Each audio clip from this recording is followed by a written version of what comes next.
আমাদের বর্তমান বর্ষা সিজন, এই বর্ষা সিজনের জন্য বিভিন্ন রাস্তাঘাট, যদিও আমাদের ইউনিয়নের চেয়ারম্যান আছেন, মেম্বার আছেন, তারা ওই সুযোগে তারা সদ্ব্যবহার করে থাকেন, আমরা ইতিপূর্ব থেকে দেখে আসতেছি।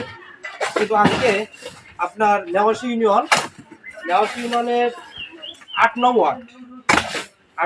ওয়ার্ডে ইব্রাহিম ব্যাপারীর নেতৃত্বে এবং ইব্রাহিম ব্যাপারীর অর্থায়নে এই যে প্রত্যেকটা রাস্তাঘাটের মেরামত করা হচ্ছে।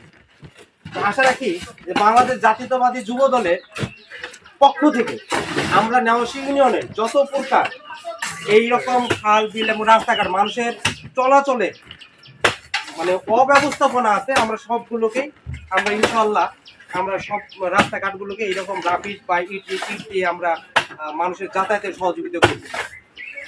আপনারা আমাদের সাথে থাকবেন এবং আমাদের নেওয়াশী ইউনিয়নে কোথায় কোন অবস্থা আছে, কোন জায়গায় রাস্তাঘাটের এরকম বেহাল দশা মানে মানুষের চলাচলের অনুপযোগী, এই বিষয়গুলো আমাদেরকে অবশ্যই জানাবেন। আমরা সেই জায়গায় তাৎক্ষণিক আমরা হাজির হওয়ার চেষ্টা করবো এবং আমরা সেই রাস্তাঘাটগুলো মেরামত করার চেষ্টা করবো, মানুষ যেন সহজ ছন্দে চলাফেরা করতে পারে।